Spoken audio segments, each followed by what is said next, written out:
అమ్మ కార్తీక మాసంలో వనభోజనాలు హ్మ్. చాలా ఆసక్తికరంగా చేసుకుంటాం. మనమంతా అవునమ్మా. కూడా అందరం తప్పనిసరిగా వనభోజనాలకి చేస్తాం. వెళ్తాం. అసలు వనభోజనాలు అని ఎందుకొచ్చాయమ్మా? అందరం కలిసి సహపంక్తి భోజనాలు చేయటం అనే ఆచారం ఎందుకొచ్చింది?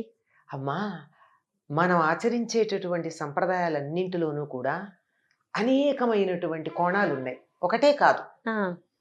కలిసి భోంచేయడం అన్నారే, ఆ! అది సామాజిక స్పృహ, సోషల్ ఆస్పెక్ట్. అది కాకుండా చాలా విశేషాలున్నాయి ఇందులో. హ్మ్. ఏమిటంటే ఆహ్, ద్వాపర యుగంలో గోవర్ధన ఉద్ధరణ చేశాడు కృష్ణుడు. తెలుసు కదా! హ్మ్. అదెప్పుడు చేశాడు? అంటే ఇంద్రయాగం చేద్దామని అందరూ అనుకుంటే, దానికి కావలసిన వస్తువులన్నీ తెచ్చక్కడ పెడితే, కృష్ణుడు అడుగుతాడనమాట. ఎందుకు చేస్తున్నారిది అని. ఇంద్రుడు తృప్తి చెందితే వానలు పడతాయి. హ్మ్. వానలు పడితే గడ్డి పెరుగుతుంది. గడ్డి పెరిగితే పశువులు బాగా పాలిస్తాయి. మనకంతా మన ధనం పశువులే గదా! హ్మ్. అందుకని ఇంద్రుడికి తృప్తి కలగడానికి మనం హ్మ్, ఇది చెయ్యాలి. దాన్నేమంటారు? ఇంద్రయాగం చేస్తాము అన్నారు. హ్మ్. ఇది శాస్త్ర సమ్మతమా? లేకపోతే ఆచారమా అని అడిగాడు. అంటే ఆచారాన్ని కూడా శాస్త్రంలో లేకపోయినా పాటించొచ్చు అని ధర్మశాస్త్రాలు చెప్తాయన్నమాట. ఒక ప్రాంతంలో ఉంటే. ఆ! ఎందుకంటే ధర్మశాస్త్రాల దృష్టికి రానటువంటి సూక్ష్మాలు కొన్ని ఉంటాయి చాలా కదా! ఉంటాయి కదా ఆచారాలు. అంచేత మీరు పాటించొచ్చని. ఇది ఏమీ కాదు, ఏమిటో చేస్తున్నాము అంటే, అయితే మీరు మానేసేయొచ్చు. అయినా ఒకళ్ళ కోసం ఆధారపడ్డం దేనికి? కర్మమే కదా జీవులకి దైవం. హ్మ్. మీరు పని చేయండి. హ్మ్. మీరు కృషి చేస్తే దానికి ఫలితం ఉంటుంది. అంతేగాని కూర్చుని ఎక్కడో ఎవరినో ఏదో అడిగితే ఏం బాగుంటుంది అన్నాడు. అంటే సరే పిల్లవాడైనా మంచి మాట చెప్పాడని విన్నారు. విని దాన్ని మానేసి ఇంకా చాలా తార్కికంగా చాలా విషయాలు చెప్తాడు. హ్మ్. ఏం చేస్తాడు ఇంద్రుడైనా మనకేముంది? ఎవరు చేస్తారు? కావాలంటే మనమేమి స్థిరాస్తులు ఉన్నాయా? మనం ఇక్కడి నుంచి కావాలంటే పక్కకి వెళ్ళిపోతాం. హ్మ్. ఎక్కడెక్కడ తేలికే కదా! అవును. అని చెబితే సరేనన్నారు. ఇంద్రయాగానికి మరి వస్తువులు తెచ్చారుగా వీటన్నిటితో మనం హ్మ్, ఈ గోవర్ధన పర్వతం అని రక్షిస్తోంది. దీన్ని పూజ చేద్దాం. పశువులకి మంచి పచ్చిక తెచ్చి పెడదాం. ఈ హ్మ్. చుట్టుపక్కల ప్రాంతాల్లో ఉండేటటువంటి ఆటవిక గ్రామాలు ఉంటాయి కదా! గిరిజన గ్రామాలు. వాళ్ళకి మంచి పిండి వంటలు పెడదాం. వాళ్ళకి ఇవి తెలియవుగా. అవును. అందుకని ఇవి పెడదాం. మనకి తిరిగేటటువంటి జంతువులున్నాయి. కుక్కలు, పిల్లులు, నక్కలు మొదలైనవి. వీటన్నిటికి కూడా మంచి గోధుమ పిండితో, నేతితో చేసిన పిండి వంటలు పెడదాం. హ్మ్. ఈ పర్వతాన్ని పూజిద్దాం అన్నాడు. అన్నాడు. ఈ పని అయిపోయింది. బలరాముడు ఏం చేశాడంటే, అందరిళ్ళల్లో నుంచి వంటలు వండితే తయారు చేసినటువంటి ఆహారం అంతా తీసుకొచ్చి ఒకచోట రాశిగా పోశాడు. అది కూడా కొండంత అయింది. హుహు. ఆహారం ఎవరింట్లో ఏది వండారది కాదు. హ్మ్. ఎవరింట్లో ఏది వండినా అన్నీ కలిపి తెచ్చి అక్కడ పోశారు. హ్మ్. అట్లా పోశారు. ఈ పర్వతానికి పూజ చేసి నైవేద్యం చేస్తే నైవేద్యం అంతా కృష్ణుడే ఆ కొండ రూపంలో ఉండి స్వీకరించేశాడట. హుహు. అయింది.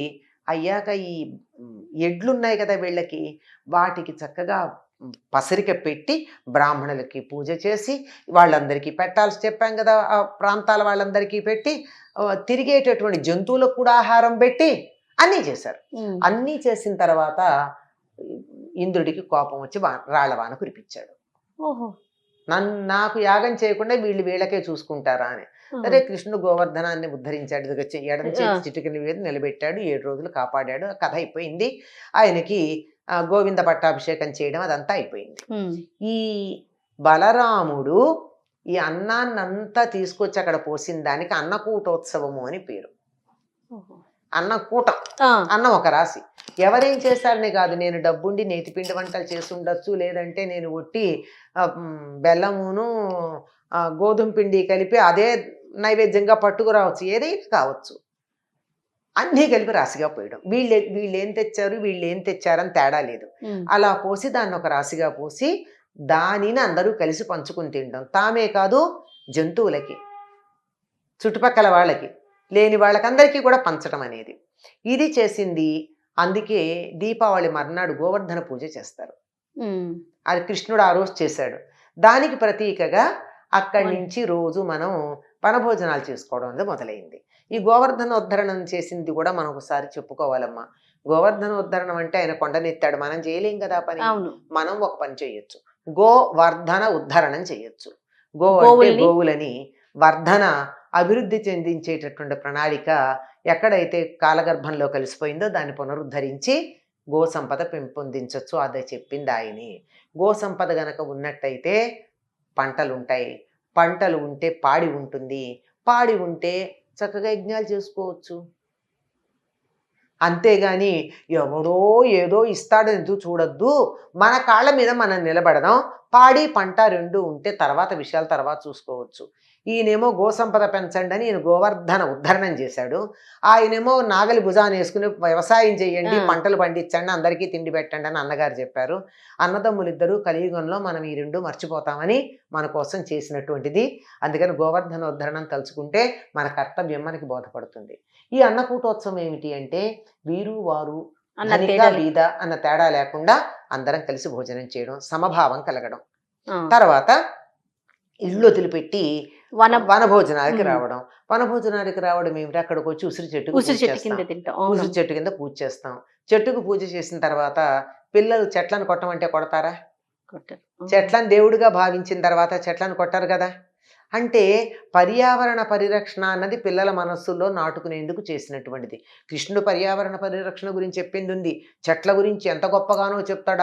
అపకారంబులు సేయవెవ్వరికి అని చెప్పి ఆ చెట్ల గురించి చాలా గొప్పగా చెప్తారు. తమ యొక్క ఆకులు, చిగుళ్ళు, కొమ్మలు, వేళ్ళు, బెరడు, పూలు, కాయలు, వేళ్ళు అన్నీ కూడా ఆఖరికి చివరికి వాటిని కాలిస్తే వచ్చే బూడిదతో సహా, జిగురుతో సహా మనకు ఉపయోగపడేటటువంటి చెట్లని మనం తపస్సులుగా చూడాలని చెప్తాడు. అటువంటి చెట్లకి పూజ చేయడం ఒకటి జరుగుతోంది. దానికి తోడు ఇప్పుడు బయటకు వచ్చినట్టయితే తాజాగా గాలి పీల్చుకోవచ్చు. ఎప్పుడు ఇళ్లల్లో మగ్గి ఉండక్కర్లు. ఇప్పటిదాకా పొలం పనులతో ఎవరు బయటికి రారు. ఆ. కాస్త విశ్రాంతిగా బయటికి రావచ్చు. పైగా ఉసిరి చెట్టు యొక్క గాలి చాలా మంచిది, ఆరోగ్యం కలిగిస్తుంది. ఉమ్. కనుక ఇటువంటి అనేకమైన భావనలు, సామాజిక స్పృహ ఉంది. కలిసి తినాలనేది, నువ్వు నేను ఆ. బీద భేదభావం బిక్కి లేకుండా. వర్గ వర్ణ వివక్ష లేకుండా తినడం అనేటటువంటి భావన, ఉమ్. చెట్లని పూజించడం అన్న భావన, ఉమ్. బయటకు వచ్చి ఇళ్లల్లో మగ్గిపోకుండా వాతావరణాన్ని ఆహ్లాదకరంగా ఉండేదాన్ని ఆస్వాదించడం అనేటటువంటి భావన, కుటుంబ సభ్యులతో కలిసి రావడం అనేటటువంటిది. మనం ఈ రోజుల్లో పిల్లలు ఎవరి క్లాస్మేట్స్తో ఎవరి కొలీగ్స్తో వాళ్ళు ఎడుతున్నారు, కానీ కుటుంబాలు కలిసి వెళ్ళట్లా. అవును. అవునమ్మా. కుటుంబ సంస్కృతి పెంపొందించుకోవడం అన్నది ఇవన్నీ సామాజిక స్పృహ కిందకు వస్తాయి. అలాగే పర్యావరణ స్పృహ ఒకటి ఉంది. ఉమ్. ఇలా అన్నీ కలిపి మనకి ఈ వనభోజనాలు అన్నవి చాలా గొప్ప నీతిని పాఠాన్ని తెలియచెప్తాయమ్మా. తప్పకుండా అమ్మా. కానీ మీరు ఒక మంచి వ్యాలిడ్ పాయింట్ చెప్పారమ్మా. Hmm. ఈ రోజుల్లో మాత్రం మీరు అన్నట్లుగా కొలీగ్స్ కలిసి వెళ్ళటం, లేకపోతే స్టూడెంట్స్ అంతా కలిసి వెళ్ళటమే తప్ప ఫ్యామిలీలన్నీ కలిసి వెళ్ళే సంస్కృతి కొంత తగ్గిందేమో బహుశా. అవును. సో అంటే కుటుంబ వ్యవస్థ మెరుగుపడాలి, అసలు బలపడాలి అంటే ఇంట్లోనే కలిసి ఉండట్లేదమ్మా. ఒకే అదే కప్పు కదా. కింద ఉన్న హాస్టల్ మేట్స్ లాగా ఉంటున్నారు, ఇన్మేట్స్ లా ఉంటున్నారు, కానీ హౌస్ లా హోమ్ లాగా ఉండట్లేదు. కుటుంబ వ్యవస్థ బలపడాలంటే ఇలాంటి కార్యక్రమాల్లో కొంత చురుగ్గా పాల్గొంటేనమ్మా. అంతేకాదు, కుటుంబాలు కలిసేటప్పటికి ఈ కుటుంబంలో ఇప్పుడు మగవాళ్ళు కలుస్తారు, లేదా ఆడవాళ్ళు పేరెంటాల్లో కలుస్తారు, వీళ్ళు వాళ్ళు కలవరు కదా. ఆ. వీళ్ళందరూ కలిసేటప్పటికి ఒకళ్ళతో ఒకళ్ళకి సత్సంబంధాలు, సమాజంలో కూడా సత్సంబంధాలు పెరుగుతాయి. పెరుగుతాయి. అద్భుతం అమ్మా. నమస్తే.